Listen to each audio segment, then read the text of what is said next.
Chris, why don't you start out with who got the only perfect score for us all session, and that's Representative Kathy Edmonston. Representative Kathy Edmonston, the only 100. She voted the right way on every single issue that matters to constitutional conservatives in Louisiana.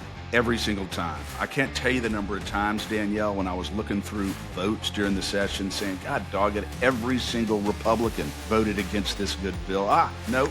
Representative Edmonston voted the right way. Or every single Republican voted for this garbage, and then I'll say, no, Representative Edmonston voted the right way. Literally across the board, she did everything the right way. From the cell phone bill to Nancy Landry's horrible election bill that every other Republican voted for, to Governor Landry's horrible insurance bill, making the insurance commissioner a czar. She just did the right thing every single time. And, that is why we have publicly recognized Representative Edmonston for being just a great patriot and a great conservative.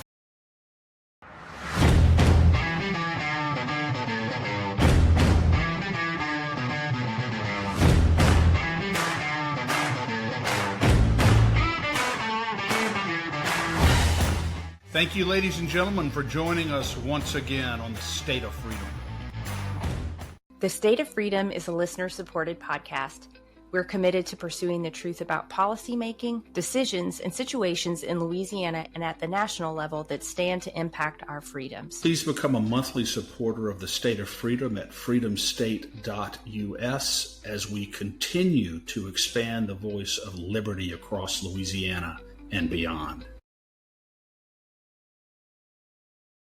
Good morning, everybody. Welcome to the State of Freedom. It's Thursday, August 14th. It's 10 a.m.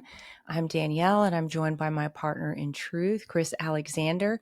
We're coming to you live on Voice of the People USA radio and TV network on Rumble, X, YouTube, and Facebook. Today, we're going to get into some interesting things. We've had a couple people reach out to us, several actually, and say, we never really got the full breakdown of the scorecard. How did the legislators end up doing this past session? So that's what we want to bring to you today. The scorecard has the good, the bad, and the ugly, and we will be giving you the highlights and the lowlights, and you will understand who is hanging out in the swamp. The swamp rats. Yeah, exactly. There's some developments in Louisiana, or lack of developments, that we want to talk to you about as well toward the end. So please stay tuned for that. And before we get into it, let me play a quick ad. The secret to losing weight 2 times faster has gone viral. See the transformations hundreds of thousands of men, women, and teens are experiencing around the world with the Slender Eyes drops. These homeopathic hormone-balancing drops are proven to control appetite, support thyroid function, improve energy, boost mood, and increase metabolic rate. To learn more about the drops or other incredible natural wellness and lifestyle products, email me at danielle@freedomstate.us or visit the Shop Our Partners page at freedomstate.us. All right. Well, let's get into it with the scripture of the day.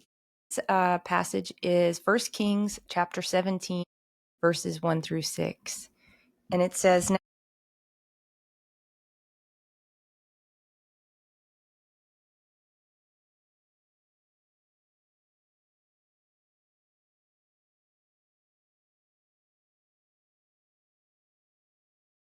the word of the Lord came to him, saying, Go away from here and turn eastward, and hide yourself by the brook Cherith, which is east of the Jordan.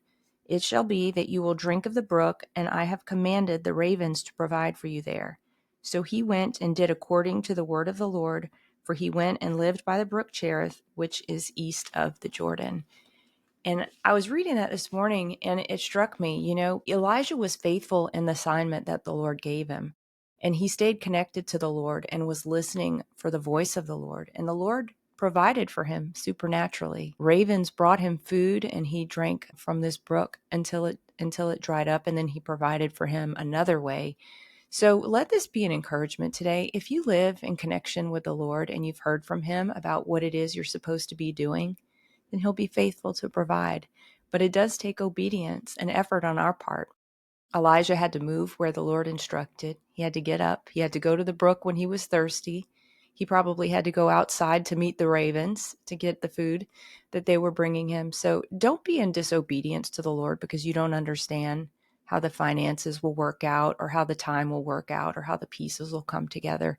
He will work out the details. Our job is to be obedient, to trust, and to seek him daily for further instruction. Yeah, and we don't have all the answers for sure all the time, but Elijah was faithful. I do you think, Danielle, that there is a certain significance in people's names, the names that people have? Absolutely. Yeah, I do too. I have a son named Elijah, and he's truly got a huge heart, and very Yeah. faithful, and just a wonderful human being. And I wonder if his personality is anything like Elijah, because if it is, then he's certainly in good company. And the Yeah. Lord indeed made him well. But Elijah was, such an amazing man of God, and I think that's why God was so benevolent toward him. Yeah, he was faithful. He was really faithful. I mean, he was prone to despair, but he was faithful, and Yeah. and God met him where he was. Yeah, it wasn't always an even path, but it certainly was a path directed by the Lord's hand for sure. Yeah.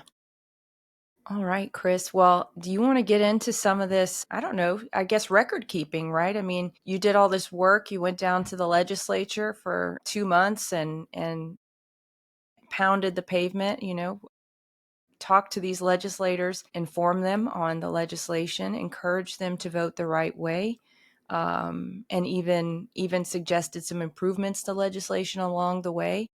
And as I've described it, I think this really has been the sophomore year for this legislature, and they have behaved like sophomores in large part. Yes, yes, with some notable exceptions, no question about that. But about our scorecard generally, Danielle, first of all, LeCag does not rank every single vote on every single issue. There's 1,200, 1,300 bills going through that legislature in any session. And so we cull the bills that we believe are of most critical importance to liberty, to freedom, both economic freedom, social freedom, and the things that we believe most affect ordinary, everyday Louisiana citizens. So we came up with about 35, 40 critical bills that we believe represent where these legislators stand with respect to their constitutional fidelity. And it took me a while to find them, but we did, and we think we picked the right bills, and we ranked them. And the next point I want to make is this: it's not simply how they voted. That's not the only thing we consider. We give legislators extra credit if they had the courage to sponsor an important bill, and we detract points from legislators who may have co-sponsored a bad bill or were the primary sponsor of a bad bill. We also rank chronic absences, and we also rank whether or not a legislators had the courage to speak up publicly and boldly on an issue of profound importance to Louisiana citizens. So it's not just the up and down votes, it's their general tenor with regard to how they approach the Constitution and their loyalty to ordinary Louisiana citizens. That's our card. And we do not give anything away, nothing. We give credit where credit is due, and we detract and deduct when that is due as well. So it is a numbers deal with us. And, so I would suspect, Danielle, that when it comes to a real conservative scorecard based upon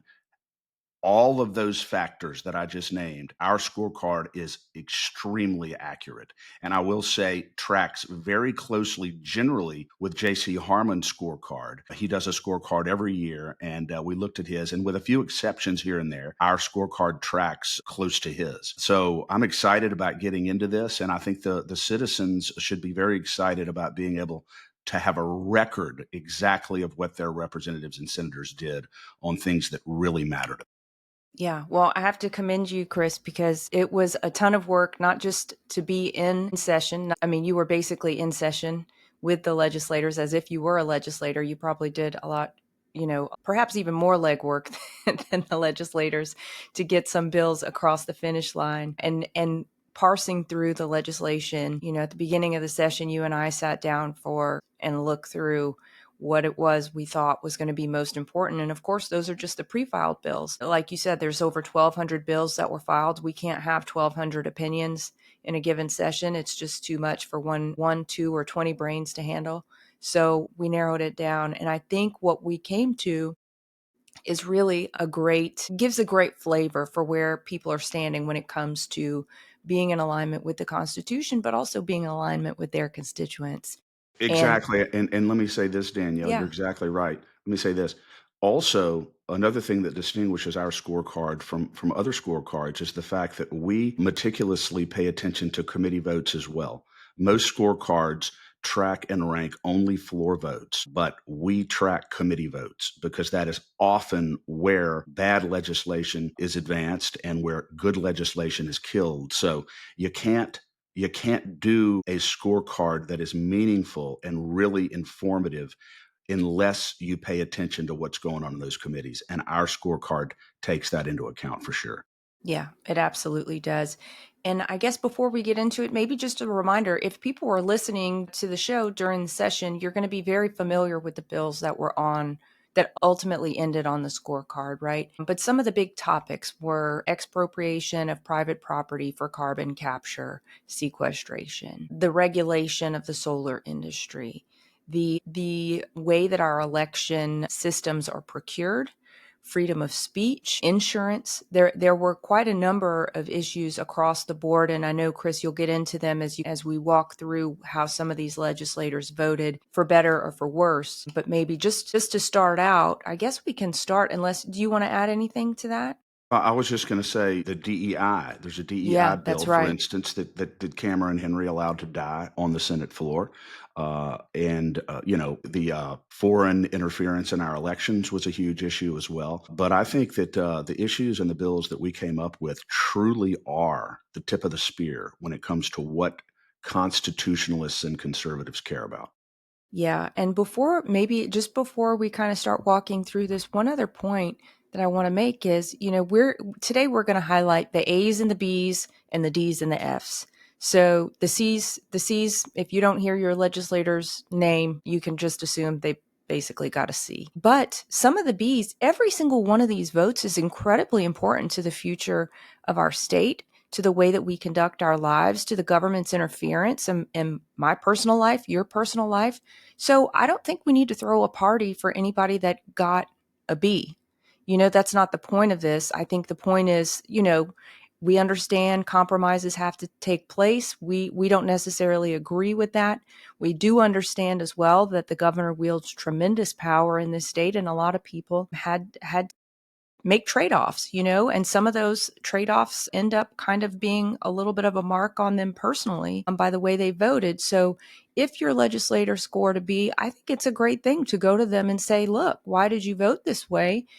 And if they're straight with you, they're straight with you. You can understand, hey, I had to do this because the governor was going to do X to me. Then at least you got a straight answer, right? I'm not saying that's the right answer, but it's a straight answer. And you have to put yourself in their shoes at some point and say, look, I had to make the call. And Danielle, that's exactly what Jay Galley did the other night. We'll get into this. He got a high B. He got an 88. He had two bad votes, and I was at a meeting the other night, LRA on the North Shore, and Jay Galley was presented with an award for some of the things he did during the session, and I think he should have received an award. He got an 88. He made some tough votes against the governor, which required courage, and we also give, like I said a little while ago, credit for that. But I asked him, there were two bills that he voted badly on, one of the voting bills and also that horrible cell phone bill. And he made no excuse for it. He said, I know those were bad bills and, I shouldn't have voted for those bills. But then he explained that there are times when, in order to get something that you think is really, really important, sometimes you have to compromise on certain things. And I don't like that.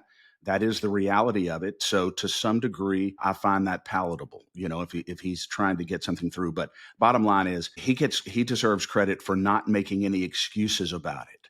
He said, those were horrible bills, bad votes. And, I don't have any excuse other than what I just told you, Danielle. So I hope all legislators who are approached respond that way. Yeah, I agree. I mean, maybe someone can convince me otherwise, but I don't think there's any excuse for carrying any bad bills. You may have to hold your nose and vote for it or vote against it, but you don't have to put your name on it as an author. Well, and Danielle, exactly, and that's why Michael Mellerin ended up with a I think a low C in our ranking, or one of the reasons, because he authored a horrible bill and brought it through the 206. So anyway, we're going to get into all this, but I'm very excited about it.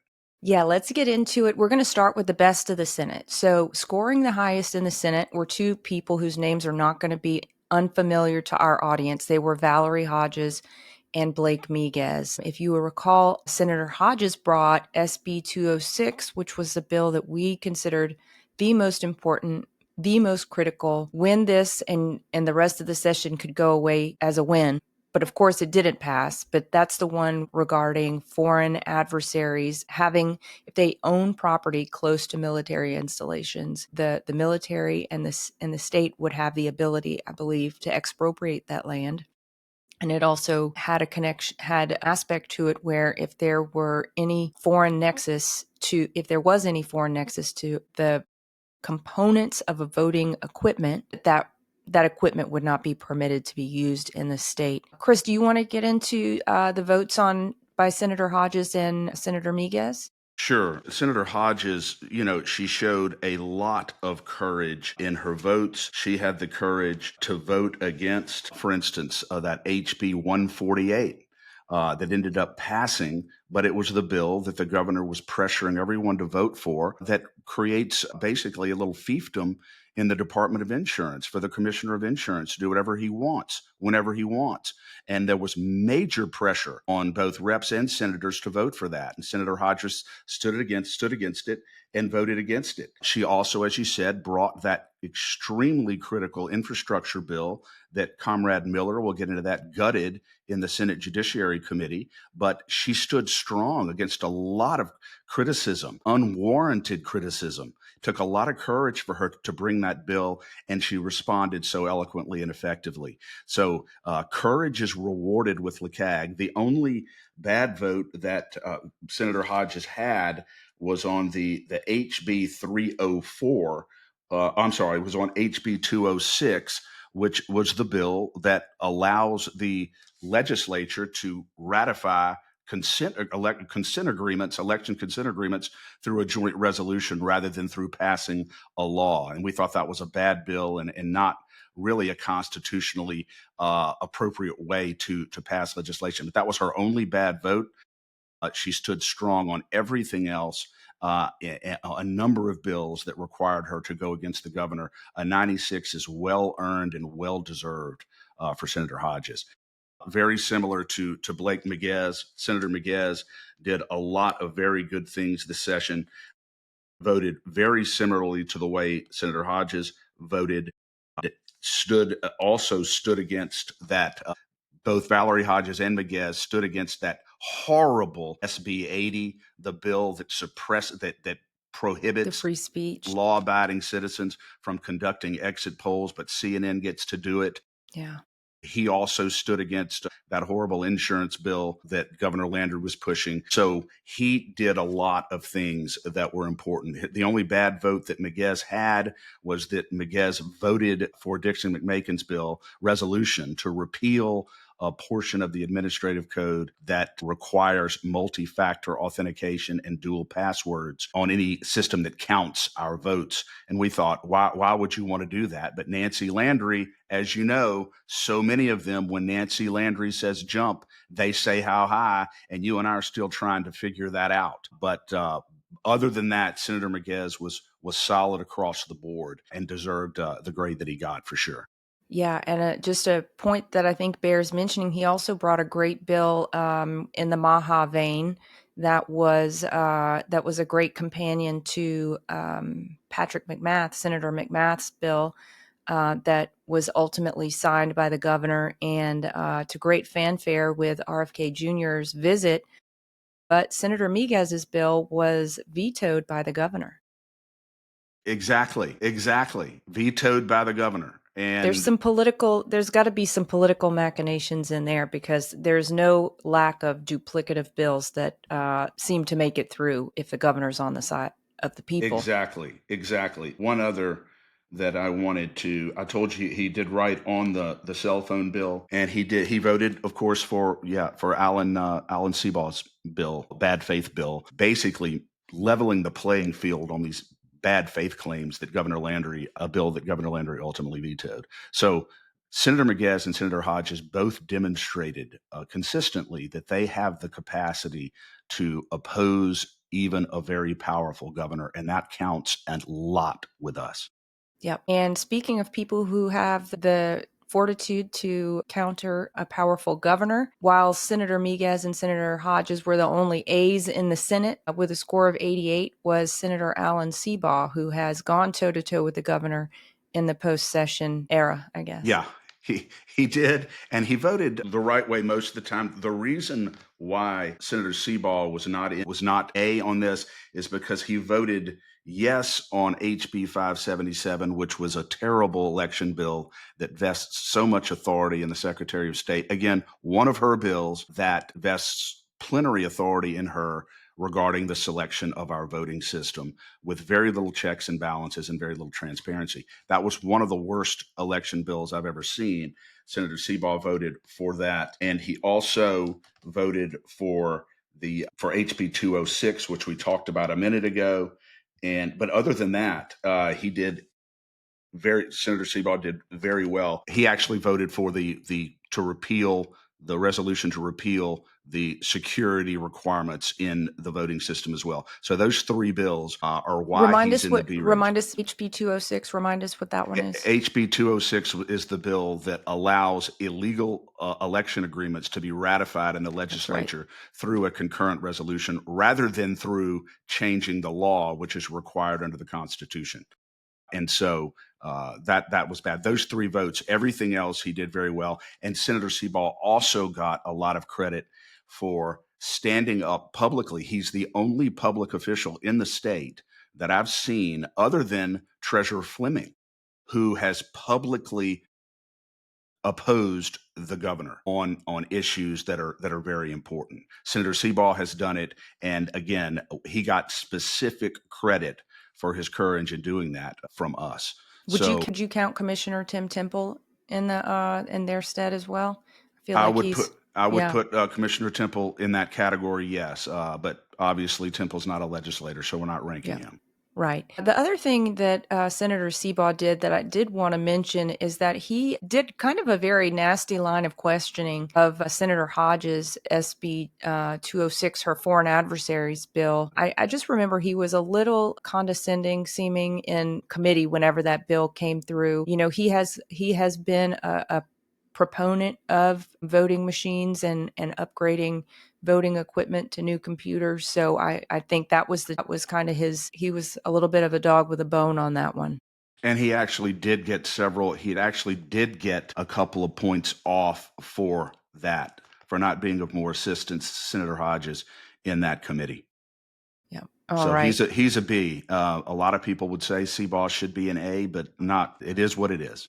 It is what it is. All right. Well, the next score is an 86, and that was Robert Alain from down my way, and he had just a couple bad votes. I mean, we're seeing a trend here. The bad votes tend to be on the same bills, and those bills had a lot of political pressure around them. Yes, and Alain voted the wrong way on reducing security passwords on the voting ballots. Also, he voted for the horrible HB 577, Nancy Landry's bill, which gives her way too much power.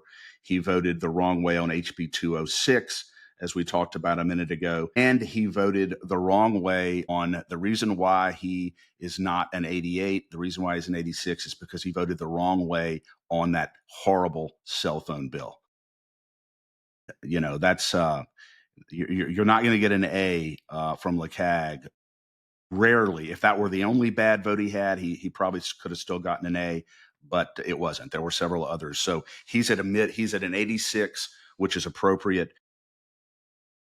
But again, he gets credit for on several votes for standing up and voting against the governor. Again, the big bill, Governor Landry's biggest bill of the session, Danielle, was that HB 148, the one that he will vest all this authority in the Commissioner of Insurance. And the reason why he wanted it so much was so when his policy initiatives fail, when all of these insurance reform bills that he was pushing don't achieve the objective that he's saying that they should achieve, which they're not going to do, then he can just blame the Commissioner of Insurance, because the Commissioner of Insurance has all this power. You know, Mr. Temple, you could have reduced the rates. You can do anything you want to do to relieve policyholders in the state of Louisiana, and you didn't do it. So it's a blame deal there, and that's why 148 was so important to the governor. And Alain stood against that and voted against that. So he got credit for that as well.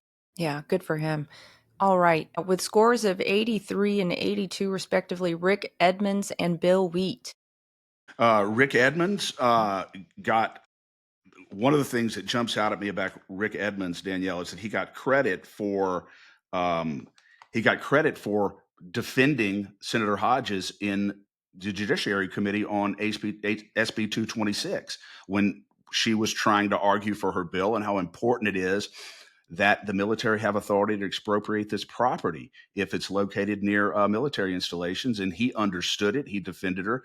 And so he came to her aid in there, and he got a lot of credit for that as well. He may have been the only one to come to her aid. He was the only one to come to her aid, but that stood out to us. He also voted for Senator Sebald's SB 111 to even the playing field on all these bad faith insurance claims, which Governor Landry, as you said, ultimately vetoed. He didn't want the bill, but Edmonds voted the right way on that. Voted the right way on HB 148. He voted against Governor Landry on Governor Landry's most important bill. Got big credit for us on his insurance bill. And he voted the right way on SB 80. SB 80 is the one where you and I don't get to do exit polls, Danielle, ever. Our free speech rights don't matter, but CNN gets to do them. Governor Landry wanted that. The Secretary of State wanted that. And Rick Edmonds stood against it and voted against it. So he is, by and large, he did a good job this session and had some examples of standing up to the governor. So I think his score is appropriate, a B. Great. And then the last B of the Senate is my Senator, Big Mike Facey. He got an 80. He got an 80, and some people might look and say, "Well, Senator Facey brought the geoengineering bill, and Senator Facey brought the fluoride bill, and he brought the ivermectin over the counter." And guess what? He got credit for all of that, and we applaud his efforts on that. And that, but he voted for HCR 1, which we've talked about. He voted for HB 577, Nancy Landry's election bill. He voted against HB 304, which requires an action when you're private company trying to seize somebody's land for carbon capture sequestration. The bill would have required that action to be brought in the parish where the property is located. That's a no-brainer to me. Senator Facey voted against that one. I know. And he has a pipeline business. I would remind him of that to his face. Yeah. He voted for that horrible HB 206, and he voted for the cell phone bill. He voted for that horrible. I can't. This is, by the way, for those of you who may be watching us for the first time, this cell phone bill was from Representative Glorioso that criminalizes law-abiding citizens from talking on their cell phone in their car, which to me is an terrible infringement of our freedom, insulting to the intelligence of most law-abiding citizens, and will create a precedent for further infringement of our rights and freedoms. It's a terrible bill that we beat back 2 or 3 years in a row, and then it passes under a Republican-dominated legislature with a Republican governor. It's hard not to see the irony in all of that, but Senator Facey voted for that. So anyway, Senator Facey got a low B because of those critical votes that he made, but because of the credit we gave him for authoring some important legislation that we just talked about, the ivermectin bill, the fluoride bill, and the geoengineering bill, he is in the B range. Yeah. And a good guy all around. Hey, he is a good guy. He is a good guy. I mean, and responsive. Yeah. Okay, now the worst scored Republicans in the Senate, the D's and the F's. We'll start with the D's, and the first one is the Senate President. At 66, Senate President Cameron Henry. Let's see here. Cameron Henry. Where is Cameron I can Henry? tell you to start out, Chris, that he blocked a lot of good legislation from getting through. I think that's probably the main reason for his score, if I'm not mistaken. Yes, Cameron Henry, of course, he voted to reduce the security in the ballot counters, the multi-factor authentication, Dixon McMakin's resolution. He voted for the Secretary of State's bill, basically making a queen of her when it comes to choosing our election system with no transparency. He voted for HB 206. He voted for the governor's bill, HB 148, that basically makes a king out of the commissioner of insurance. He voted for the cell phone bill. And let's see what else. He voted for SB 80, Senator Miller's SB 80, that bans free speech from regular citizens. And he voted, and importantly, as you said a minute ago, Danielle, he killed because he refused to call HB 685 on the Senate floor, which was Emily Chenevir's DEI bill that would ban all that Marxist garbage from our public institutions. Yeah. He voted he would not call it on the floor. And he also failed to call HB 160 on the floor, which was Representative Kelly Dickerson's bill to require a complainant in an ethics filing against a person to disclose their identity. This is the United States of America. And at some point, when you get accused of something in America, at some point, you're entitled to know who's accusing you. And that it was a very good bill based on her own personal experience. And he didn't call it in the Senate. It passed the House, and he wouldn't call it on the Senate floor. And two other things, Chris, I'm sorry. He also didn't bring up Emily Chenevir's bill that would have restored parental rights when it comes to the health of their minors, right? He could have made that come through. Well, that was killed in the Senate Health and Welfare Committee. Oh, that's right. It got killed. Yeah, that never got out of the Senate Health and Welfare Committee, and we're gonna get to that. But the last one, the third bill that Cameron Henry allowed to die on the Senate floor was, as you and I have talked about many times, Annie Spell's election bill that would have categorically prohibited any foreign non-citizen from donating to any election in the state of Louisiana, to a candidate, to a campaign, to a ballot proposition. It was categorical. It was a strong bill, and he allowed it to die on the Senate floor. So what did he get? 66. He got a 66, and he's lucky to have gotten that, quite frankly. Well, and I think the one that made the biggest waves and biggest headlines, Chris, you may have missed, which is the one that was going to make the primary procedures work in favor for Bill Cassidy, right? It's in here. HB 592 is in here, and he was deducted for that. Keep in mind, as you know, Danielle, it was his initiative based on his initiative that Caleb Klein-Peter brought an amendment to HB 592 in committee to do away with the second Republican primary to help Bill Cassidy get reelected to the U.S. Senate. These are Republicans doing this, and we definitely marked that. So, as I said, Cameron Henry, was it a D? Yep, 66 D. Yeah, 66, and like I said, he's lucky to be sitting there, but he had some good votes, and I think it's an appropriate score for him. But look, he's the Republican Senate president, and he ends up with a D in his conservative ranking. Yeah, and just a reminder to folks, he didn't have to take any votes hardly at all if he didn't want to, right? He made his voice known.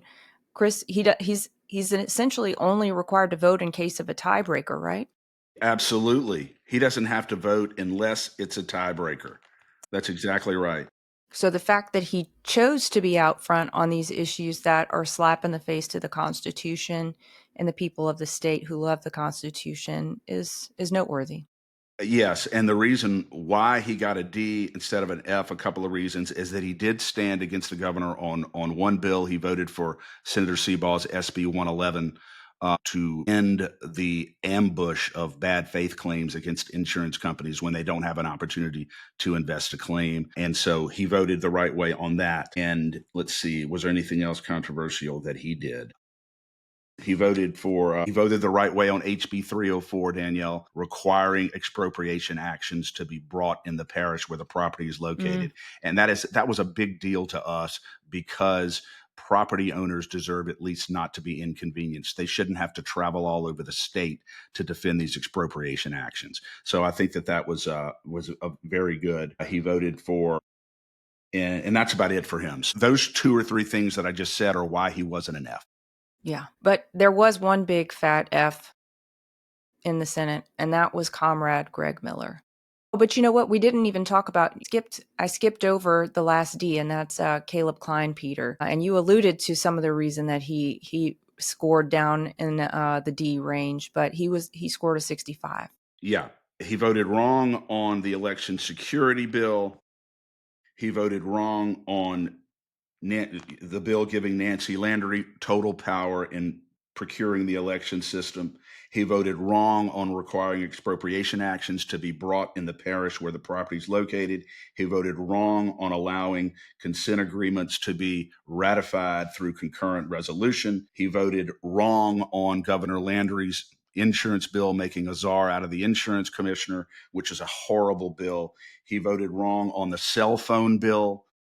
He voted wrong on SB 80, which shuts down our speech. We can't do any exit polls. He voted, and he also got points deducted for offering that amendment on HB 592 that you mentioned a few minutes ago, Danielle, to shut down the second Republican primary. That would have allowed, if it had passed, but we fought against it hard, that would have allowed Bill Cassidy to win one Republican primary with a plurality of votes and go straight into a Democratic runoff against the Democrat. It was Klein Peter who was the mechanism of that bill. Now of that amendment. Now he said that he didn't draft it. He didn't have anything to do with it. He didn't know what it said, all these things. I don't know if I believe that. Bottom line is, that is why he got the score that he got. Everything that we just said, with very few exceptions, Caleb Klein Peter did exactly what the governor wanted him to do and exactly what Nancy Landry wanted him to do this session. And remind me, Chris, but he's the chair of Senate and Governmental Affairs? He's the chair of Senate and Governmental Affairs, yes. So I would say, one, it makes sense why he's the chair of Senate and Governmental Affairs if he's going to do exactly what they want.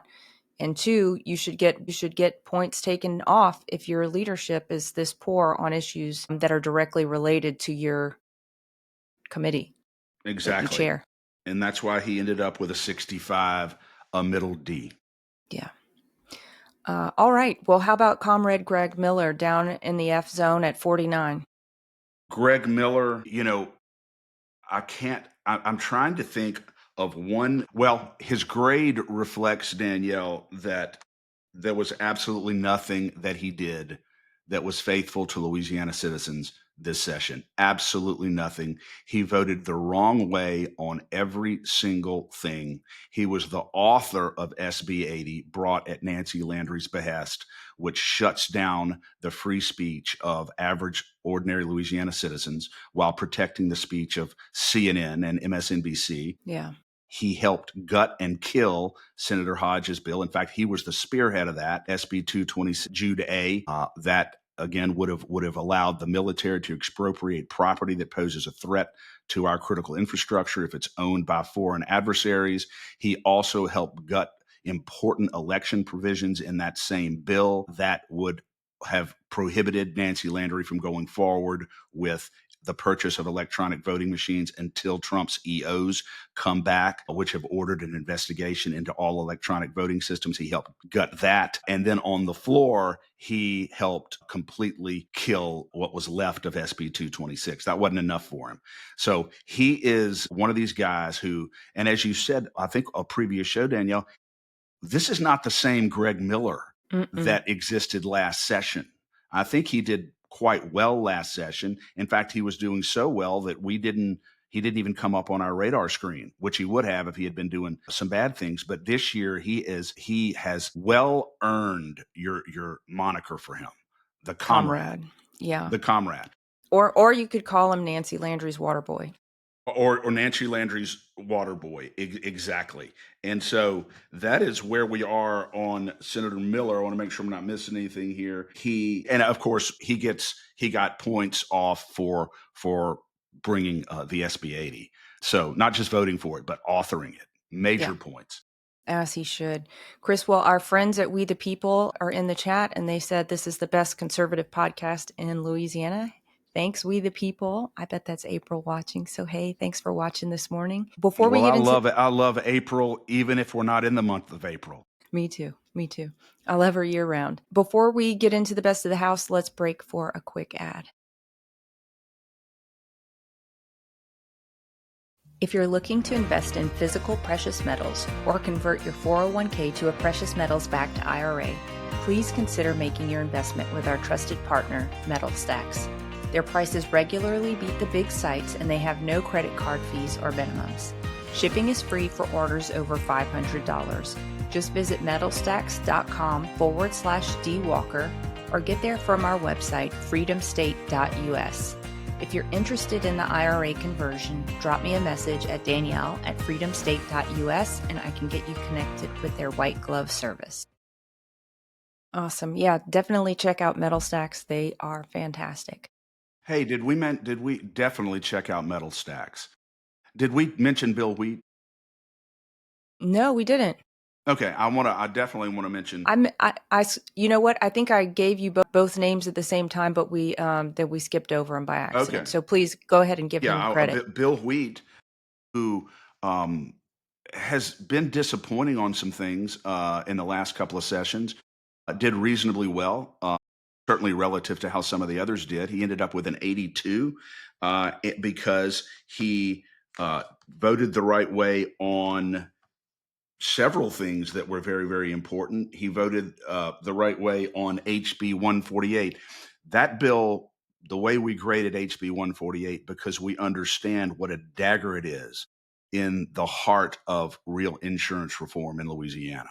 When you vest total authority in a commissioner of insurance with no accountability, he has total authority to raise rates, lower rates, increase premiums retroactively, decrease premiums retroactively, without ever being tied to any actuarial standard, any market condition whatsoever. He can make a purely political decision with total power and no accountability. And that is going to gut insurance reform in the state of Louisiana. And that's why that bill was so important. HB 148, Bill Wheat voted the right way on that. He stood against the governor on that, which surprised me, frankly, because I didn't know that he had the backbone to do that. And he made the right vote on that. Even though it passed, he made the right vote. And so he got a lot of points for us from that. He also voted the right way on HB 304, requiring expropriation actions to be brought in the parish where the property is located. He did that right. Let's see, where else? What else are we on here? Let's see. Very importantly, he voted the right way on SB 19, the cell phone bill, which is a huge, just an absolute abomination to me when you're telling law-abiding citizens that they can't talk on a cell phone in a car. And that was part of Governor Landry's, I don't know if I mentioned this before, part of his insurance reform package. Senator Pat Connick told me specifically that Landry was putting all kinds of pressure on everybody to pass that horrible cell phone bill. Well, Bill Wheat voted the right way on it, voted against it. So he deserved the 82 that he got for standing several times against the governor. He wasn't perfect by any means, but I think he earned his 82, his low B. Yeah, he did. He earned it. And you know, what's remarkable, Chris, is some of these people have surprised us for better or for worse, right? Because we supported his opponent in the election, right? In 23. But here he is coming out pretty well. And then there are people that we supported who really turned out to be people who either weren't who they said they were, or they don't have a whole lot of spine. Exactly. That's exactly right. And I'm telling you, again, all of this is relative. Should we be extending accolades to Republican senators in the state of Louisiana for scoring a low B on the LeCag scorecard? Normally we wouldn't be, but when you look at, his ranking compared to some of these other Republicans and some of the couple of the courageous votes that he did take, I want to mention this about wheat as well, Danielle. SB 111, as we talked about, Senator Sebaugh's bill to clean up all these bad faith claims that insurance companies are having to pay. That was one of Governor Landry's. That was Alan Sebaugh's bill that Governor Landry was staunchly opposed to, and Senator Wheat voted for it nonetheless. So that's the third bill this session in which Wheat stood against the governor. Now, he wasn't vocal. He wasn't down there shouting from the mountaintops. That's not his personality. But on several hugely significant bills, he voted the right way. Awesome. All right. And in the chat, Chabby says, thank you, Chris and Danielle. Thank you, Chabby. Thanks for listening. Thanks to all the listeners. We'd love for y'all to get involved in the chat. The chat I don't always get to see everybody's comments. It depends on the platform you're commenting on. So please comment, and if we don't see you during the show, we'll try and come back and say hi afterward. But let's move to the best of the house, Chris. You ready for that? The best of the house. Before we go on, I want to tell you the reason why Wheat was not a middle or a high B was because he voted for Nancy Landry's SB 80 to kick ordinary citizens out of voting precincts, not being able to exercise their free speech rights there. And that's my least favorite bill of this entire session. It enrages me to this day, and that's why Wheat was not a middle or a high B. Yeah, absolutely. Have you talked to the ladies in Shreveport? Are they going to do some exit polling or apply to exit poll in this upcoming election? Well, I'm going to encourage them to. I haven't spoken to them yet, but these ladies are not wallflowers. Believe me, Susan Barnesfather, Adele Schaeferman, those folks, let me tell you what, they're not pushed around by anybody. Well, if they're watching, if they're in the chat, y'all let us know. Yeah, we'd love to hear from you. I love those ladies. Like I said, I'm from Shreveport, and my family's known these ladies for 30, 40 years. My parents knew them, and you don't get any finer people than this. And that's one of the reasons, Danielle, why this bill enrages me so much and why I take it personally, because we have a Secretary of State who's sitting in a committee room calling these ladies basically criminals. She said, I could have had them arrested if I had wanted to, but I chose to take the high road and come to the legislature and just get legislation passed through Comrade Greg Miller. Well, but isn't that the opposite of the truth, though? Because if she could have gotten them arrested but didn't want to, then why does she need to pass a law to arrest them? Well, exactly. That's such a great point. And the bottom line is that's a total lie, because they weren't doing anything wrong. Right. They weren't doing anything wrong. You and I know exactly why she wanted that bill so badly. It's because she doesn't want the data that ordinary citizens get when they conduct real exit polls, get real data, and compare how they say they voted against the data being spit out by these computers, because she knows that things are being flipped and manipulated. That's what she's scared of. That's the bottom line. It is the bottom line. All right. Well, okay. Now we'll move on to the House. This is going to be a little bit of a longer episode, folks, because here we are at 50 minutes and we've just gotten through the Senate. Of course, the House is much, much bigger, but we can move through some of these kind of quickly. We can move through these quickly, Danielle, but make sure that everybody knows that legislators that we don't specifically mention here probably got a C. You probably said that earlier, Danielle. Probably got a C. And of course, you can find all the rankings and all the analysis at lecag.org. Yeah. Chris, why don't you start out with who got the only perfect score for us all session, and that's Representative Kathy Edmonston. Representative Kathy Edmonston, the only 100. She voted the right way on every single issue that matters to constitutional conservatives in Louisiana.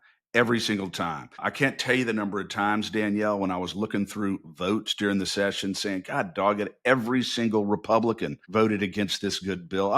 Nope.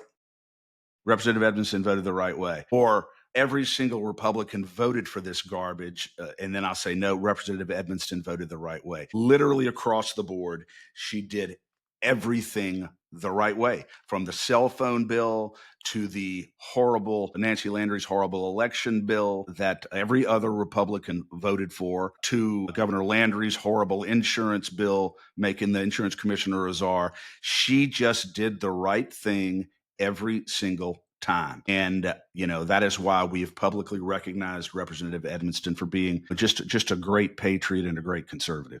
Yeah, she's been a star the entire time she's been in there. Chris, what does it cost her? Where does she stand with the governor now? Do you have any insight? I have no idea. It's obvious that, she certainly doesn't go out of her way to get crossways with the governor. I mean, she's a very delightful lady, but she just votes based upon her conscience and based upon what's in the best interest of her constituents. And she does not yield to the governor's agenda if it's inconsistent with what she feels is in the best interest of her constituents. And she's been that way really since the beginning of her career. She has. Similarly minded people would be the two that got scored 98, Representative Beryl Amade and Representative Rodney Shammerhorn. Both of them were also excellent this session and have pretty much been pretty excellent the whole time as well. Excellent across the board. The reason why Representative Amade did not get a perfect score, a 100, was because she voted for HB 577, which is the bill that gives Nancy Landry plenary authority to choose whoever she wants as a vendor for our election system. Maybe she didn't fully understand the bill, but the bottom line is it was one bad vote, and maybe it was one of those votes that she felt like she had to make if she was going to have any chance of getting HB 371 through, which was a powerful religious freedom bill that she passed and has now been signed. So, it's hard for me on the worst day to criticize Beryl Amade because I've seen her stand like a patriot, sometimes completely alone, more times than once. So a well-deserved 98, and she would have gotten a perfect score if it hadn't been for that one vote on 577. Yep. And what about Rodney Shammerhorn? Was his bad vote the same or is it a different one? Let's see here.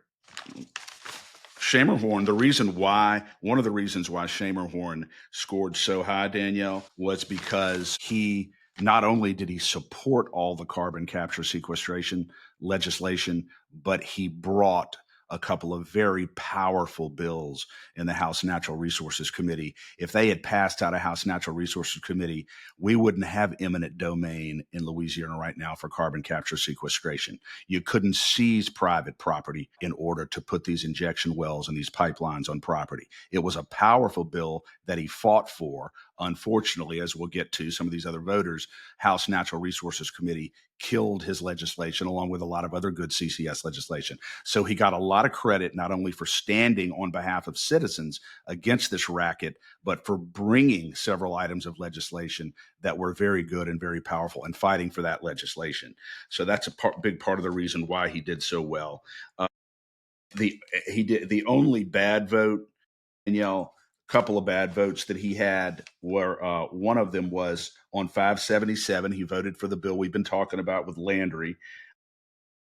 That is gives her undue power, huh? The one power that gives to her procure.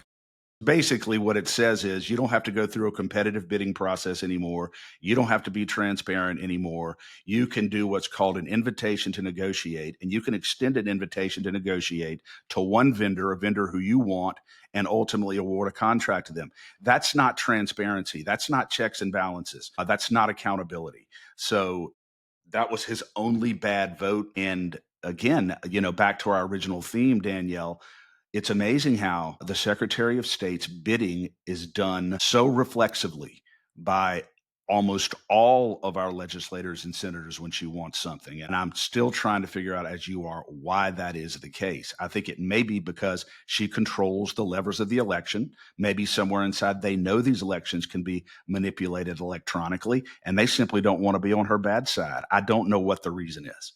Yeah, I've asked some legislators about it, and I don't necessarily think that the point that they're making is the right one, which is that they defer to her because she's kind of the issue expert on the matter. And I'm like, you know what? It's your responsibility. You represent a large group of people. It's your responsibility to understand the issues yourself. You don't just defer to her. And furthermore, I didn't see that many legislators deferring to Commissioner Temple whenever he had his legislative package. I think the deference tends to be to power, not to expertise when it comes to those kinds of votes. I'm sorry. That's just how I feel about it. I agree. I couldn't agree with you more. Schamerhorn also got a lot of points for voting in favor of HB 608, which was Kim Coates' very powerful, strong geoengineering bill on the House floor, which failed on the House floor, but it was a good bill. And Rodney Schamerhorn was one of the Republicans who voted for it. So he did the right thing there. Yeah, 100%. Next up are the 96s, and there are two of them, Brett Guyman and Danny McCormick, Chris. Yeah, Brett Guyman also, Danielle, got a lot of credit for bringing CCS bills. He is one of those guys who is just, his temperament and his demeanor are very even keel. He never gets too high or too low, whereas, others like Danny McCormick, he can be, a bit more emotional. But Brett Guyman brought, again, the chairman of the House Natural Resources Committee. He encouraged his colleagues to vote for the good CCS bills. He brought a very good CCS bill that ultimately did not get through the House, but he was able to put some of the provisions of that bill on eminent domain, on carbon capture sequestration, into another bill. It was really brilliant what he did to end up giving us some protection against this CCS racket. He also brought HB 615, which would have, if it had passed, failed on the House floor, which is why some of the other Republicans got hit on. But HB 615 would have required any solar generation development, solar facility developments, to be permitted and regulated locally within local parishes and not imposed statewide on people. So we don't have a repeat of this carbon capture sequestration racket. It was a very good bill that he actually talked about on our show, Danielle, when he came on the State of Freedom. As you know, it was a good bill, but was defeated on the House floor, which was reprehensible to me. But, and Chris, yeah. I also want to mention about Brett Guyman. His chairmanship of the House Natural Resources Committee was I would say was stellar. He went out of his way to make sure that every single person that wanted to speak on the issues specifically related to carbon capture sequestration and the regulation of it, and the imposition that it's been on the people against our will, he made sure, didn't they? He held hearings until midnight or something, so people could speak from the heart about how they felt about this. And I just think that's so commendable, because not every committee's run that way. Not at all. And Danielle, he said, if you remember, he said at the very beginning of the session, he said, I will stay up here. He said it on our show too. He said, I will sit up here until midnight or 1 o'clock in the morning because of the importance of this issue. I don't care what I have to do. Every citizen who wants to be heard for this committee is going to be heard. And as you and I both know, that's not always the way those committees are conducted. Proud of Brett Guyman for what he did under some very difficult circumstances. The only reason why he didn't get a perfect score, Danielle, was because of a couple of votes, as everybody else, on the a couple of those election bills, which, again, it's Nancy Landry. We don't need to beat a dead horse when it comes to Nancy Landry. Many of the people who got B's instead of A's, or C's instead of B's, or D's instead of C's, it was because of Nancy Landry's package of bills that very few of them seem to be able to say no to. Yeah. Yeah. Do you want to get into Danny McCormick? He also was a 96. Yeah, Danny McCormick, ace across the board, 96. He did the right thing across the board, stood up to the governor, as Brett did on all those other bad bills. He had one bad vote, and I believe it was on the 577, Nancy Landry's election bill, one of those bills. But on the cell phone bill, he was solid. On Seabaw's insurance bill, he was solid. On standing against Governor Landry's desired investiture of great power in the insurance commissioner, he stood against that. So McCormick is a true patriot. And really, if I had to name one legislator, Danielle, who was the most vocal about the core foundational principle of private property when it comes to this CCS racket, it was Danny McCormick. He got in a number of exchanges with industry in committee on that very, very issue and how critically important it is that we protect and preserve private property in this state. It means a lot to him, and he has his finger on the pulse of the grassroots across this state, I guarantee you. Yeah, he does. And Chris, with the number of votes that good people took, consistently good voters took on that Nancy Landry HB 577 that we keep referencing as the Achilles heel for some of these folks, it's worth us going back and just seeing, how was it presented? How was it couched in the little preview? I can't remember what they call that right now. The digest. How was it couched in the digest? Because a lot of times the digest isn't really an accurate reflection of what's in the bill. It's probably quite a long bill. Maybe they didn't have time to read it. And then also, what was the presentation of the author about the bill, because I think those are important things, because I don't think that Representative Danny McCormick and so many of these other reps and senators would have voted for something that was, I wouldn't think that they would have knowingly voted for something that would have just basically strapped Nancy Landry's foot to the gas pedal when it comes to purchasing these machines. Well, I think there's two. Well, first of all, I testified in both committees against 570. Sam McCormick is not a member of either one of those two committees, Okay. so he wasn't there when that happened. And I'm sure it was presented on the House floor just as another option for the Secretary of State. That's the way she presented it the whole way through. She said, all this is doing is giving me the option to go to this invitation to negotiate. I could still go through the broad competitive bidding process. This is just an option for me to use. And we're still going to be transparent, and we're still going to do things about it. She has a way of couching things in language that makes it sound largely innocuous. Oh, this is just a sort of a technical cleanup here. It's just giving me some authority that as a Secretary of State that I need in order to do what I need to do. But so I would be willing to give Danny the benefit of the doubt on this. Maybe he didn't really understand the full implications of this bill and what it means. All right. Next up, 95. Another A, Gabe Ferment. Yeah, Gabe, one of the reasons, whenever I see Gabe, Danielle, he voted the right way across the board on almost everything. I gave Gabe a lot of credit because it was Gabe who stood up on the House floor and openly challenged HB 148, Governor Landry's most important bill of the session, to give all this power to the insurance commissioner so he can blame the insurance commissioner when his insurance reform package doesn't come through. Gabe Ferment stood up and explained why that was such a horrible bill, why it will keep insurance companies out of the state of Louisiana, why it'll probably keep normal citizens from wanting to come to the state of Louisiana, and why it will gut any real effort to reform insurance in the state. He stood up openly and opposed the governor on the House floor. So he got a lot of points for that. And again, with the exception of a vote on Landry's election bill, it's impossible, by the way, Danielle, for anyone to get a perfect score with LeCag if you vote even for one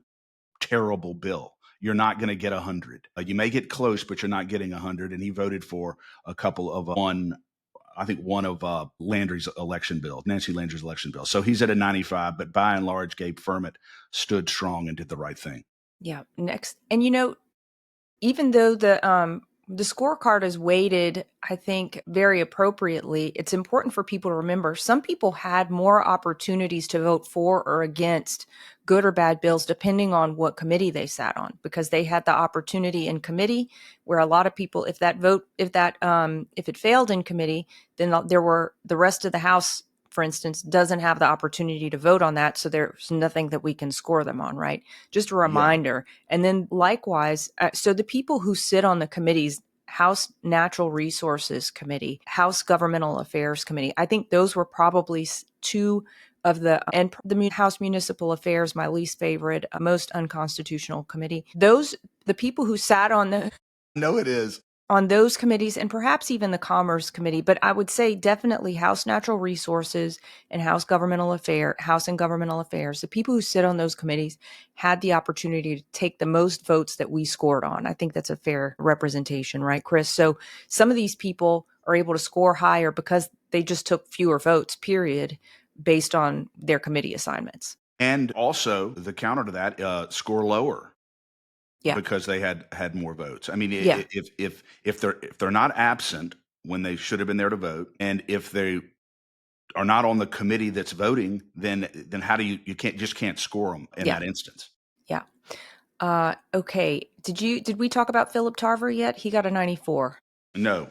Philip Tarver did very well, and he did. By the way, Danielle, the only reason why Philip Tarver did not get 100 was because he again voted for Nancy Landry's election bill, and he also voted for 206, which was another one of her election bills. Other than that, he did fine.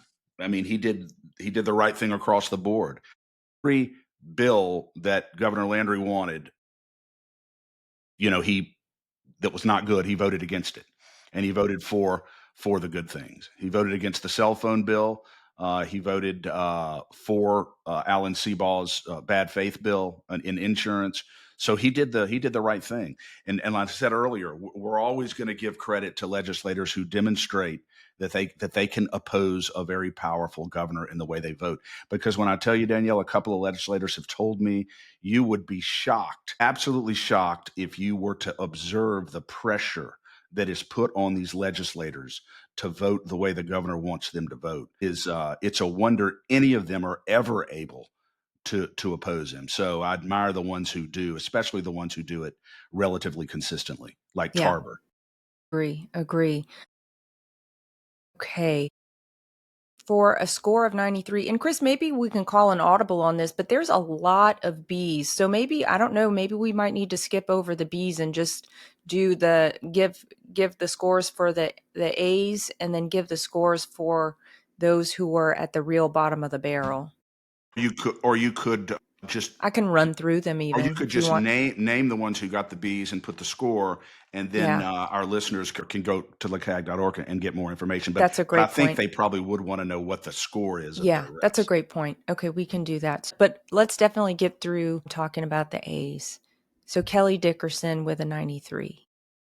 Kelly Dickerson had a great session. She did the right thing. She voted again for a couple of Nancy Landry's election bills, but she got a lot of credit because she took a lot of heat, especially in the Senate Governmental Affairs Committee, for bringing HB 160, which is the bill we talked about earlier, Danielle, that would require a complainant in serious ethics complaints to disclose who the hell they are.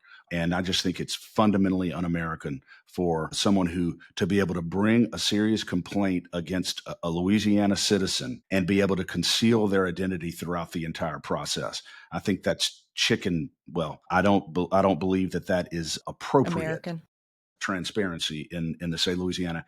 Dickerson brought that bill, and it would have, it passed in the House overwhelmingly.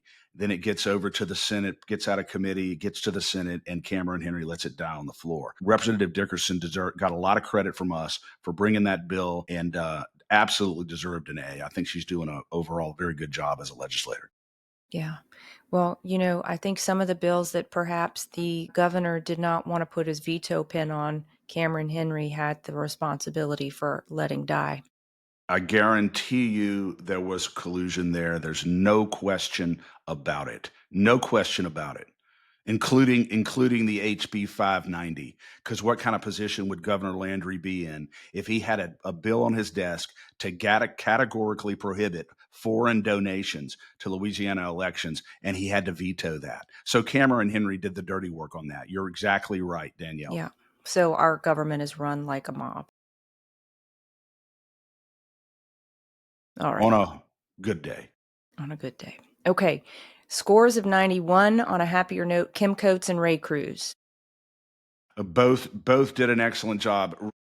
Cruz had 2 or 3, I think he voted for 3 of Nancy Landry's, 2 Nancy Landry's election bills, and then Dixon McMakin's resolution. But Cruz did the right thing other than that across the board. Cruz stood up, and I was proud of this. He stood up and challenged Beth Billings on the House floor, that carried SB 80 on the House, Mm-hmm. the one that says, "Oh, you don't get to go do any, exit polls if you're a citizen," and said, "Why can't you just treat everybody the same?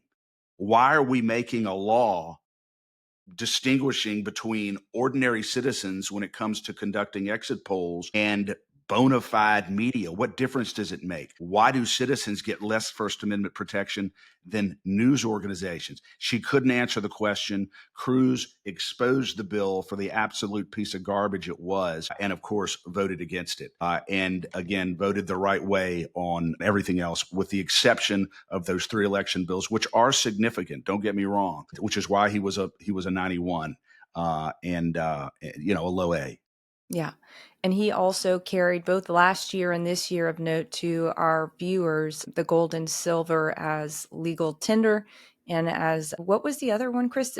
Transactional currency is the Yes. one he tried to get through. And I think ultimately he's taking like one tiny bite at a time, because our legislature is, just bows to the bankers is what the Commerce Committee does anyway. Absolutely. And I'm very glad that you brought that up, Danielle, because we did give Representative Cruz very significant credit for bringing the gold and silver bill. Unfortunately, people like Kim Carver and others on the House Commerce Committee killed his legislation, and he had to amend it. It's still something, but it wasn't what it would have been if it had not been gutted largely by Kim Carver and other members of House Commerce, which is one of the reasons why Kim Carver ended up with not a very good grade, that and a number of other things. Yeah. Did you touch on Kim Coates's voting record, Chris? What her score? Let's see. She's a 91. She is the same as Ray Cruz. Yeah, similar votes to Ray Cruz. We gave her credit for bringing a very strong geoengineering bill. She got beaten up on the House floor because of it. Her geoengineering bill is actually significantly stronger than Senator Facey's bill, which did pass and get signed. But she got beat up on that bill. Can you imagine, Chris, if our session would have been 2 months later after that horrific situation in Texas with the flooding? I bet Kim Coates's bill would have passed. It would have changed everything, wouldn't it, Danielle? I think it would have, because they wouldn't have been able to put their heads in the sand and pretend like it wasn't happening and act like she's a straight lunatic. Also, wasn't it, was Augustus Dorico, was it him directly who came and lobbied against it, or was it someone that was on his staff? The guy they call the Rainmaker. I think that His company is, yeah. I know what the guy looks like. I don't know exactly what his name is, but her bill passed unanimously out of House Committee, House Natural Resources, and got to the House floor. And then Lobby comes in. Lobby, a business organization, comes in and objects to it. So she amends the bill to remove items that are objectionable to them, and the House, and they still oppose it. So the House still votes against her bill, against Louisiana citizens. But she got a lot of credit from us for bringing that bill. It's very important. Yeah, absolutely. Okay, and then the last A's of the day in the House are Peter Egan and Dodie Horton, with both got a score of 90. Yeah, and Peter Egan is one of my favorite, actually, legislators. He doesn't talk that much. He's kind of a quiet guy, but did the right thing most of the time. And Dodie Horton also is typically a very reliable conservative vote. We gave Dodie Horton also some credit for co-authoring HB 400, Emily Chenever's bill, which suffered an unbelievably ignominious defeat on the Senate side in committee because of really garbage objections that could have been amended in committee, but they used it as an excuse to kill her bill, with the bill that would require parents to know when their minor children are going to receive medical treatment or medical services and that sort of thing. You'd think that'd be a no-brainer in the state.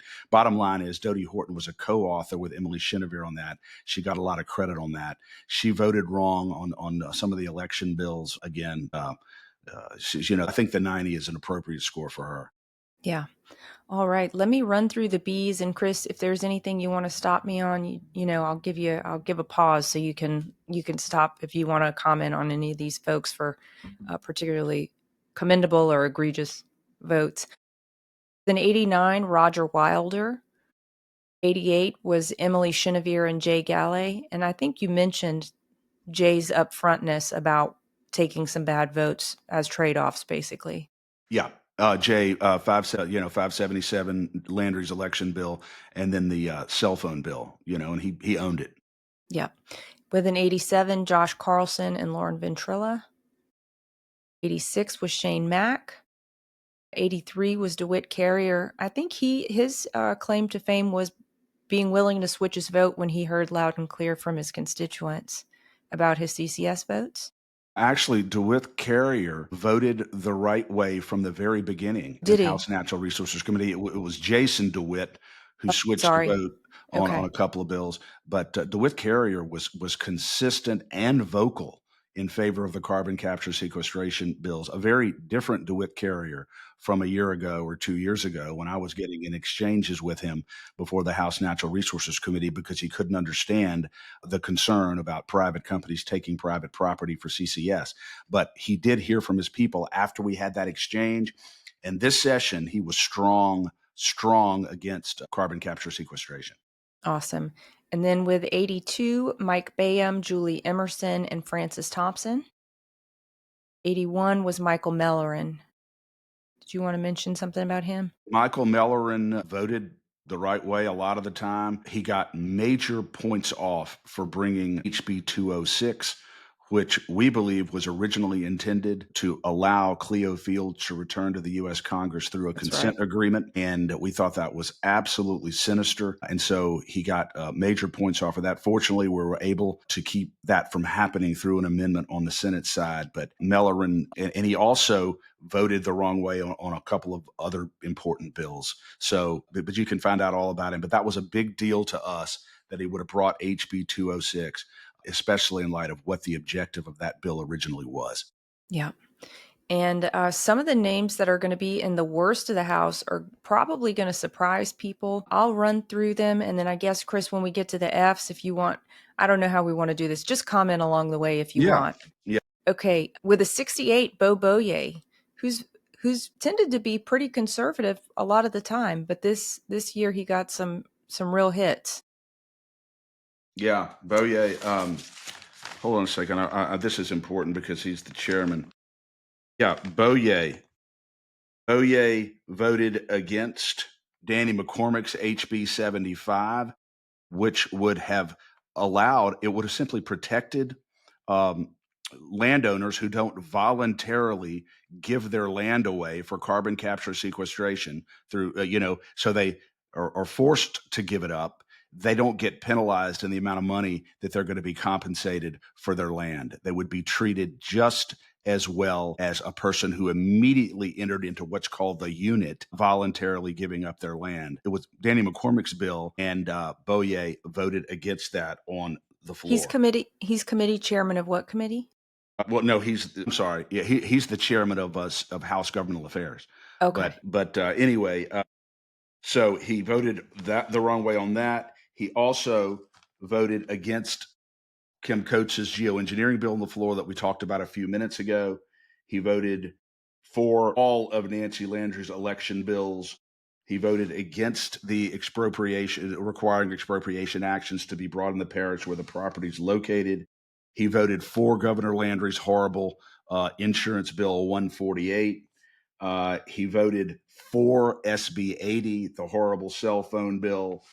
He voted for, he voted the right way on that. And he voted, so almost everything that we believe in, he voted the wrong way on. Well, and then it gets worse from there. So with 67 were Dennis Bamberg, Daryl Desautels, Michael Eccles, and your representative Dixon McMakin.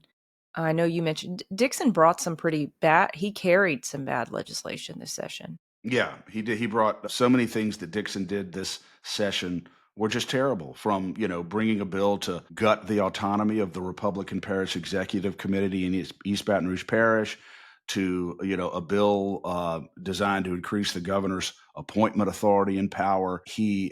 I was quite surprised, but How many of his bad bills that he authored passed? Just that HCR one, right? yeah, just the HCR one got through. Yeah. Okay. But he voted for everything that we've been talking about here. He voted the wrong way. Everything. And then next, with a score of 66, Philip de Villiers, Speaker of the House, he went out of his way to take some bad votes when he didn't have to weigh in. So he was definitely making a point about some of those votes. I think they were on both sides, Chris. I think it was both on some of the election stuff, if I'm not mistaken, but definitely on the carbon capture stuff. No doubt about it. I mean, he voted wrong on McCormick's bill to protect landowners when they are forced to give up their property as far as being compensated. Wrong on, see here, all of the election bills, all of the geoengineering stuff. He voted the wrong way.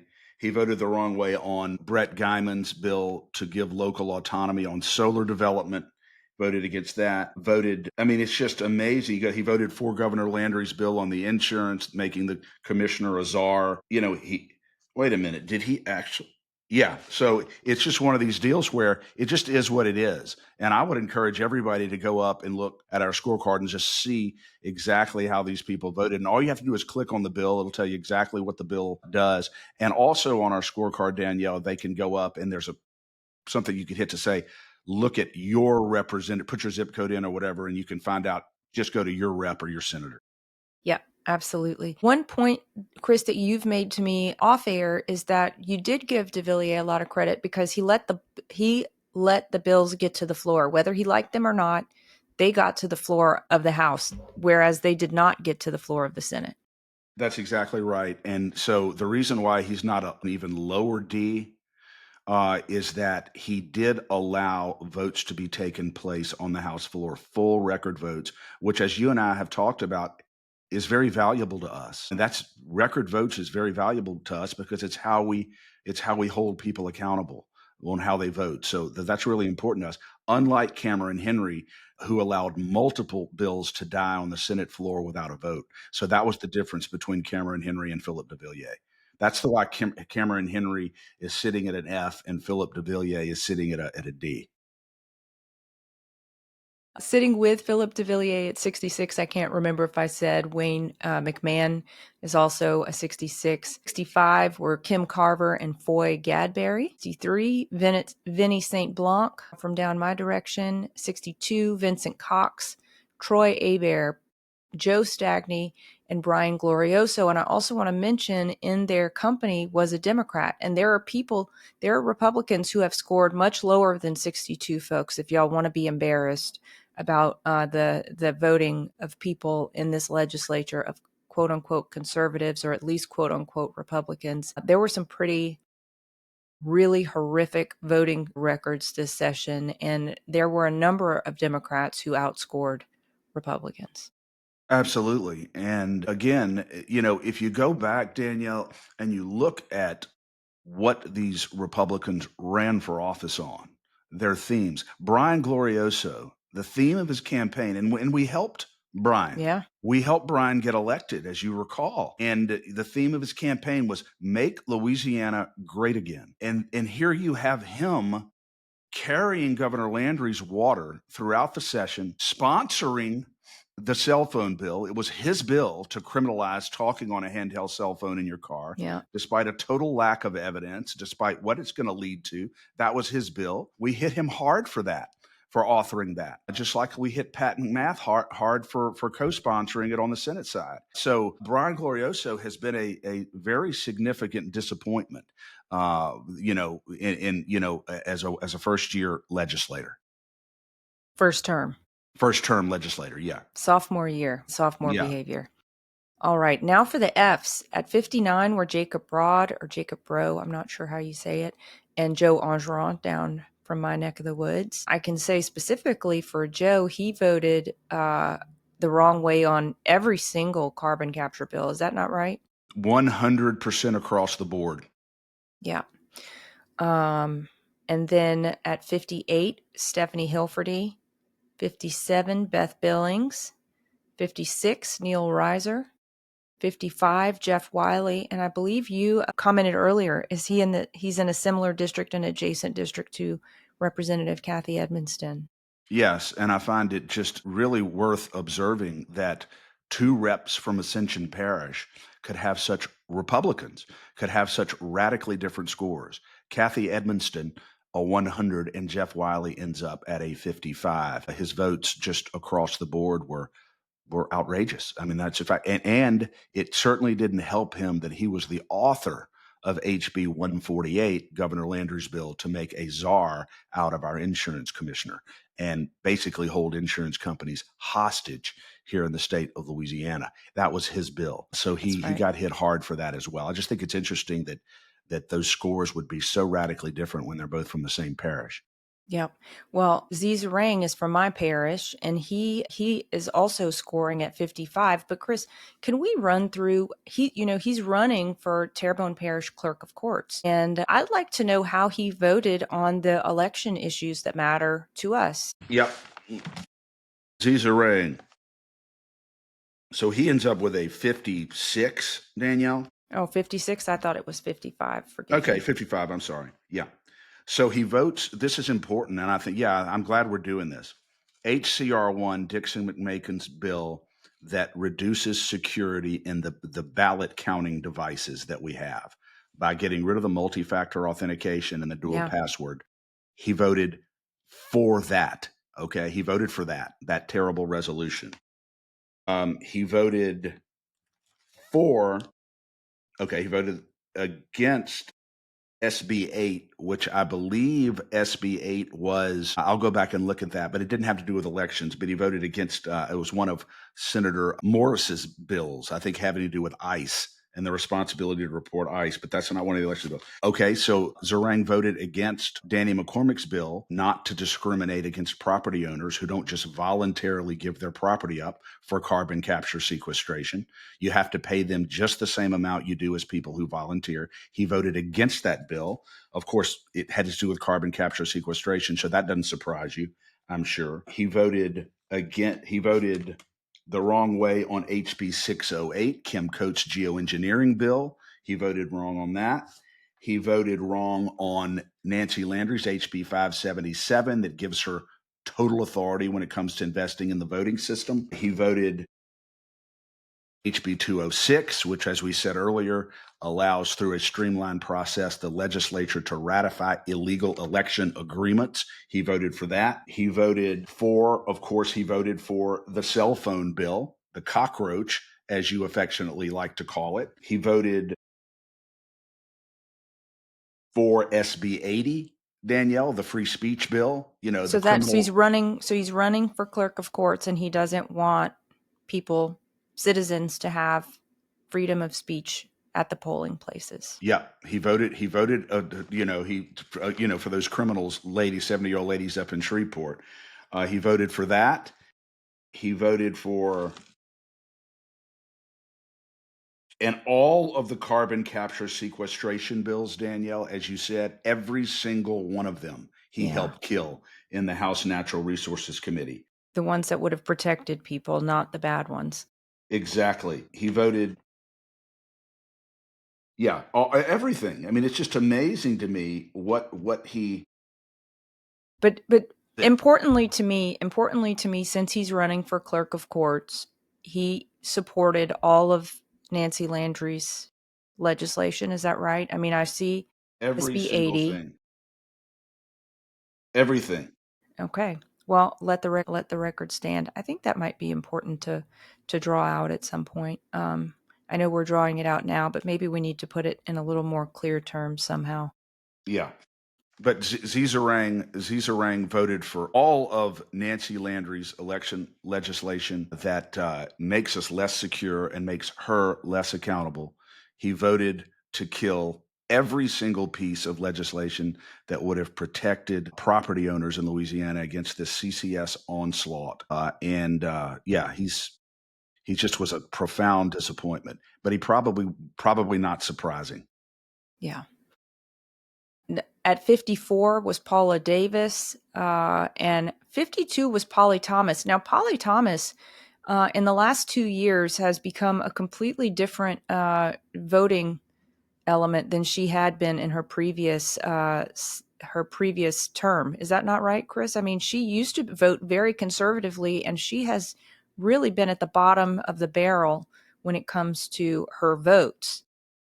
Yeah, very much so, but not this time. She voted the wrong way on almost every single thing. I mean, it was just she voted the wrong way on everything. And 2 points about her: she was on the committee that voted in favor of Dixon McMakin's bill to eviscerate the Republican parish RPEC, and basically allow all these statewide officials to be automatically appointed to the local Republican RPEC.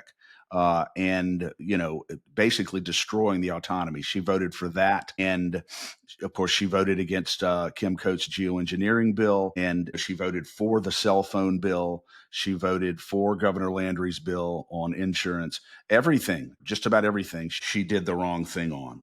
Yeah.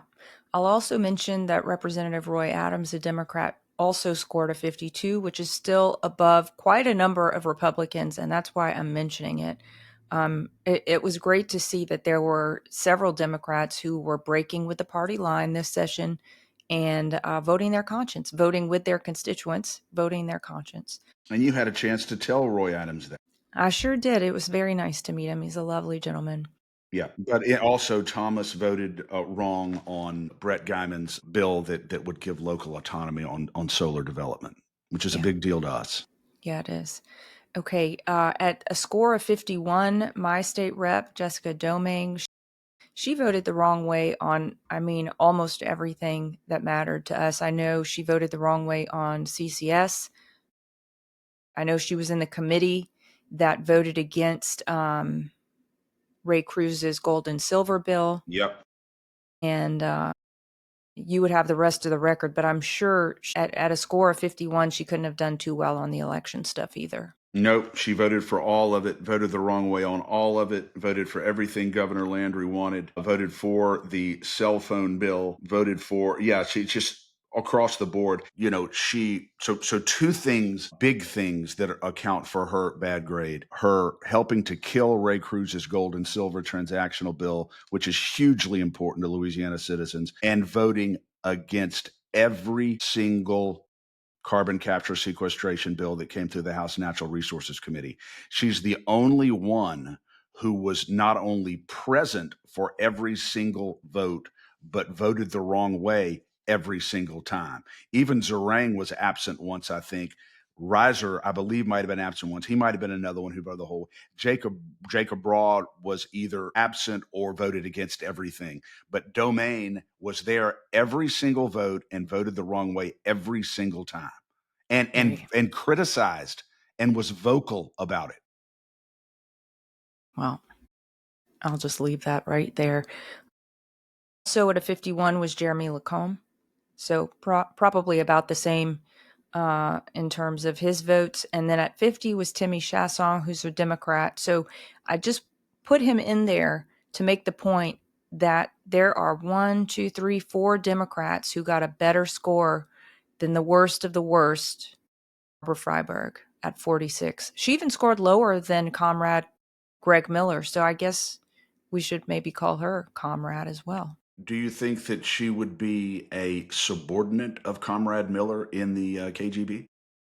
No, I think she would be his boss, probably. His boss, because she scored worse. Because lower is better in their hierarchy. Their hierarchy, yeah. I think you're right. So it would be Comrade Greg Miller and Barbara Freiberg. Very well played, Chris. All right. Well, let me play a quick ad, and then we're going to come back for some political updates. We're going to keep it kind of short because I know we've been on for a while, but this is really important because these people are going to be wanting to run for re-election, and it's incredibly important that people understand how they voted, and whether they had your back or they didn't. So let me just take us to a quick ad break, and then we will be right back. Meet the world's first living, full-spectrum, certified organic CBDA hemp extract. Ness's hemp oil was extracted from seed to bottle without chemicals, solvents, or heavy metals, and it surpasses world-class standards for purity. This pure and powerful CBDA has been proven to reduce aches and pains, ease mental tension, and promote better sleep. To get yours today, visit the Shop Our Partners page at freedomstate.us. All right. Well, Chris, one thing I wanted to make sure we talked about while we had an episode without a guest is the congressional redistricting that's happening all over the country. We've seen the battle. Texas is making massive headlines. You know who's not making headlines about a battle for congressional redistricting is Louisiana in terms of executive, force or assertion of power to redistrict. And I find that really disappointing, maybe not surprising because of the way that our whole congressional map went down at the beginning of Jeff Landry's tenure. But maybe would you just give us an update on a couple things? Where do things stand with SCOTUS? Because I know that Paul Hurd is one of the attorneys of record on the congressional redistricting case for Louisiana. I think a friend of ours is a friend of ours. Is it Bert Colley? Is the plaintiff in that? The lead plaintiff. Amazing. So if you could give us an update on that, and then I think it's important for us to talk about what would it take for us to do some redistricting. Just the SCOTUS, the Supreme Court decision aside, because here we are, we're a deep red state, no matter what they no matter what they want to say about it, with an overwhelmingly, a 100% quote unquote Republican executive, a super majority of conservatives in the legislature. And you've said before, never in history has a Republican legislature handed a congressional seat to a Democrat, number one, and least of all, whenever their own Congress member is the Speaker of the House of Representatives. So can we get into that for just a little bit? Because I think our state is in a super bizarre situation that can only be pointing to corruption. That's all I have to say. I mean, it has to point to corruption, because why would we not be moving in the same direction as Texas and Florida right now? Yeah, that's exactly right. It makes no sense.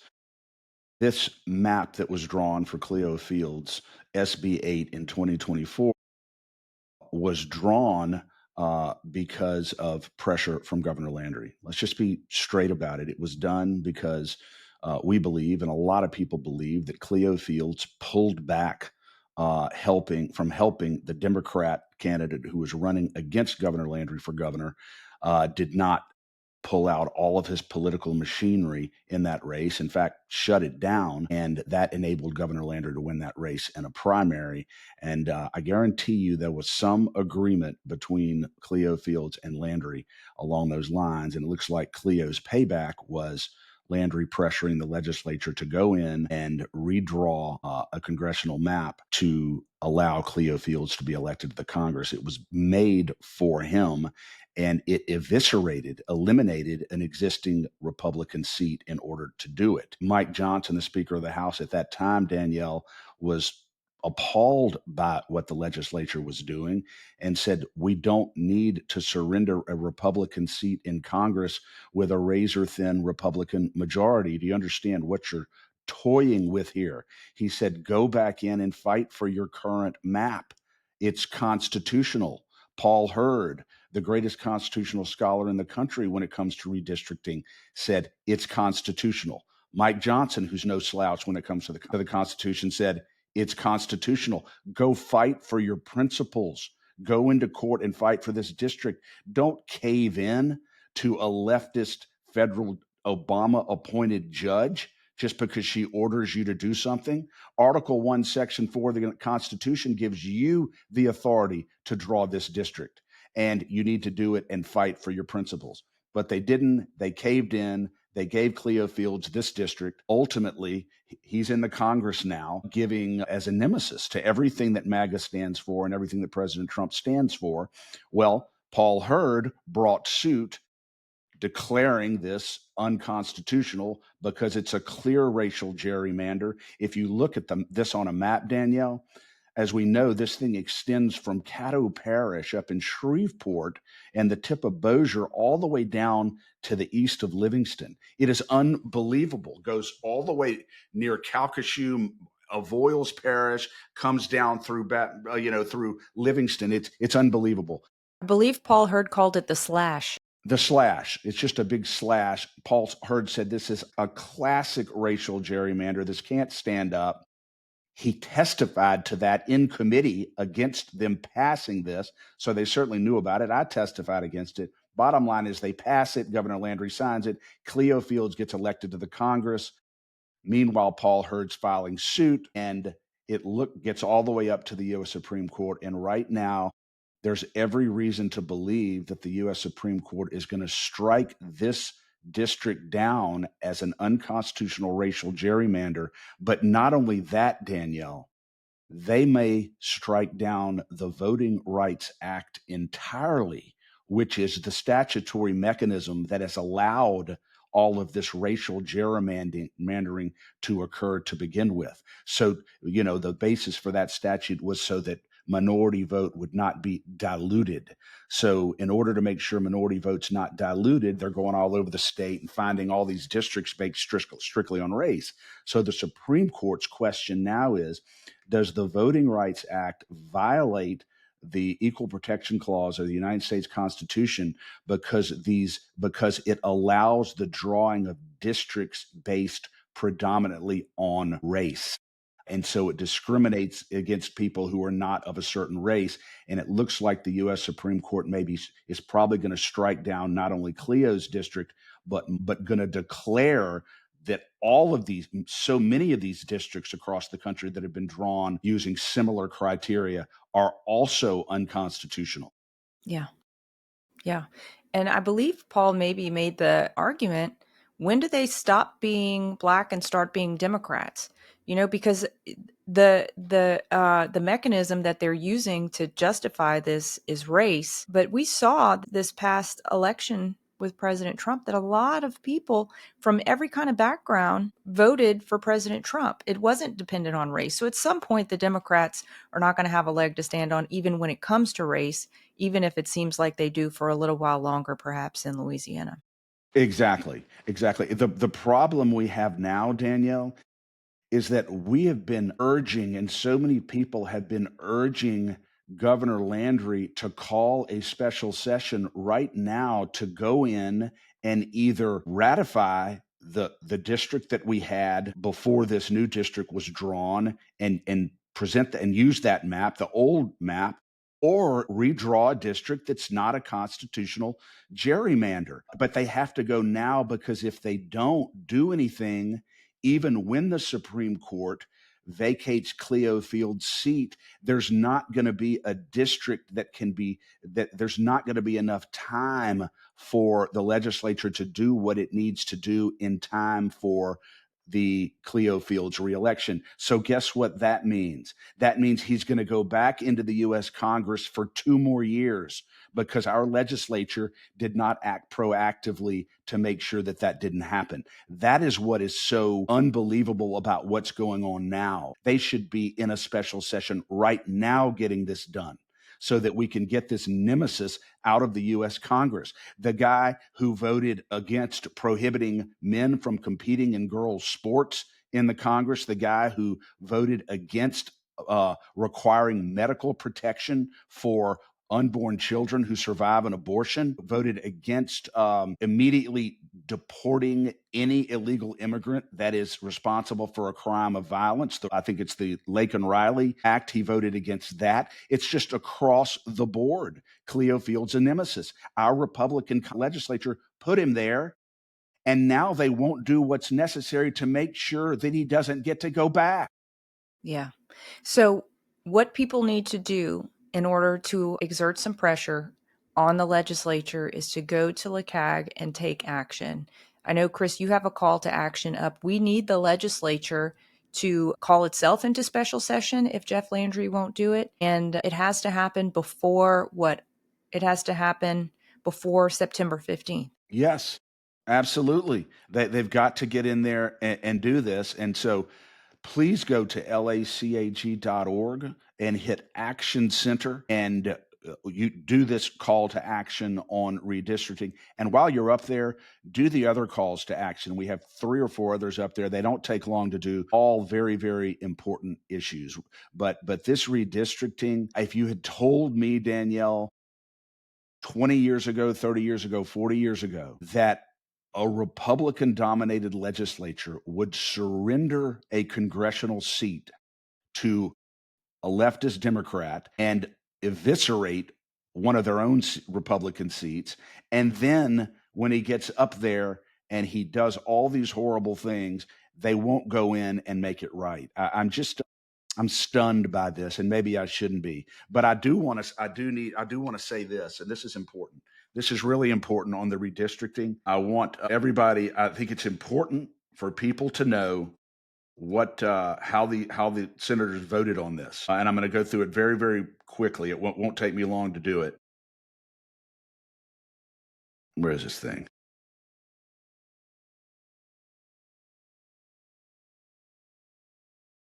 The following Senate Republicans The following Senate Republicans joined all Senate Democrats in the Louisiana legislature in voting to send Cleo Fields, a Democrat, to the U.S. Congress and eliminate a Republican seat in the U.S. Congress.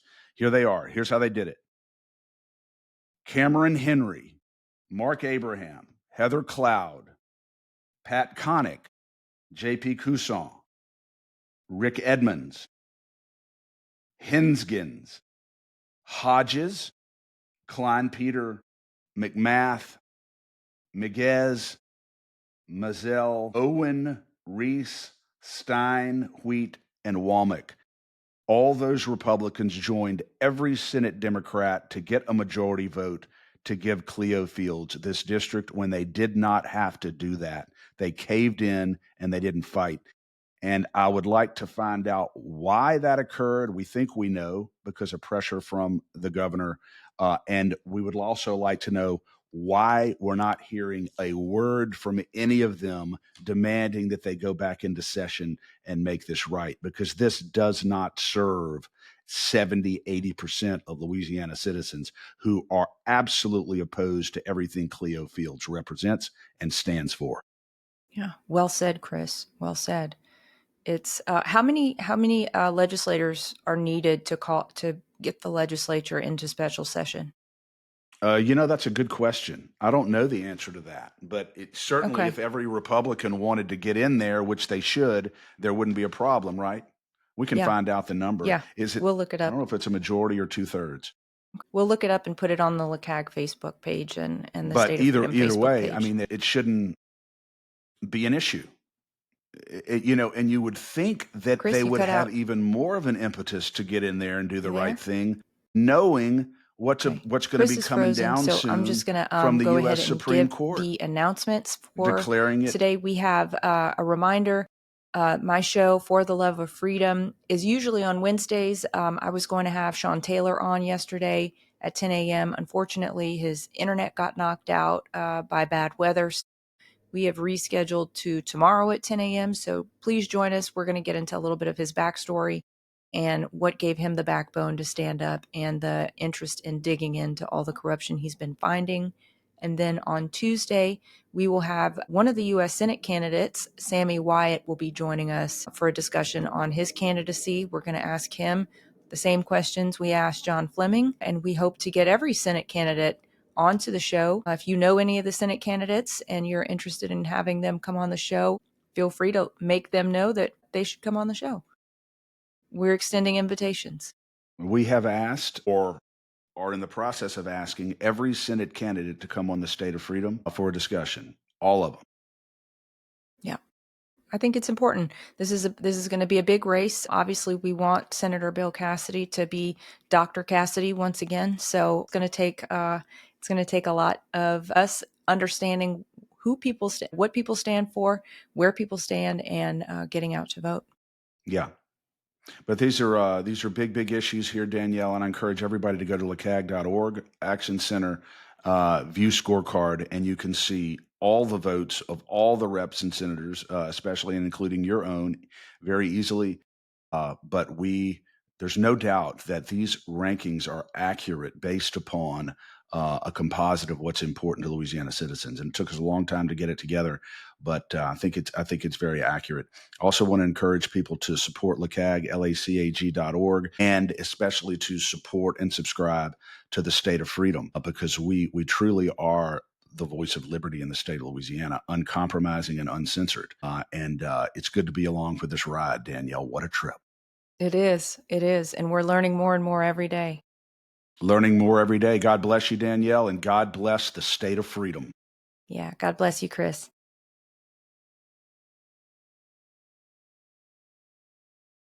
Thanks for joining us today on the State of Freedom. Be sure and check out the show notes for this episode. You can always go there and find the calls to action and resources mentioned in the show, and you can find out more information about our advertisers there as well. If you want to learn more about us or support our work, visit freedomstate.us. To get involved with Louisiana Citizen Advocacy Group, visit lacag.org. We'll see you next time. God bless.